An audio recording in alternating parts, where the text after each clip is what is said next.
মৃদু শীতের আমেজ থাকবে। সকালের হালকা ঠান্ডা আর দুপুরে নরম রোদে দিনটি কাটবে মনোরম।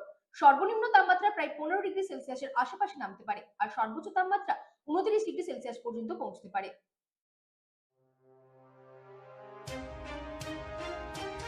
কলকাতায় আজ মৃদু শীতের আমেজ থাকবে। সর্বনিম্ন তাপমাত্রা 15 ডিগ্রি সেলসিয়াসের আশেপাশে নামতে পারে, আর সর্বোচ্চ তাপমাত্রা 29 ডিগ্রি সেলসিয়াস পর্যন্ত পৌঁছতে পারে। ভোর ও সকালবেলায় হালকা ঠান্ডা অনুভূত হলেও বেলা বাড়ার সঙ্গে সঙ্গে তাপমাত্রা ধীরে ধীরে ঊর্ধ্বমুখী হবে। আর্দ্রতা এবং হালকা বাতাসের প্রভাবে অনুভূত তাপমাত্রা প্রায় 20 ডিগ্রির মতোই থাকতে পারে। বাতাসের গতিবেগ ঘন্টায় প্রায় 5.9 কিলোমিটার থাকতে পারে। সকালবেলায় পরিষ্কার আকাশ থাকার সম্ভাবনাই বেশি, ফলে অফিস যাত্রী ও শিক্ষার্থীদের যাতায়াতে তেমন কোনো আবহাওয়াজনিত সমস্যা হওয়ার আশঙ্কা খুবই কম। স্বাস্থ্য বিশেষজ্ঞদের মতে ভোরের দিকে যারা হাঁটতে বা ব্যায়াম করতে বের হন তারা হালকা গরম পোশাক সঙ্গে রাখুন। Bureau report, রাতদিন news network.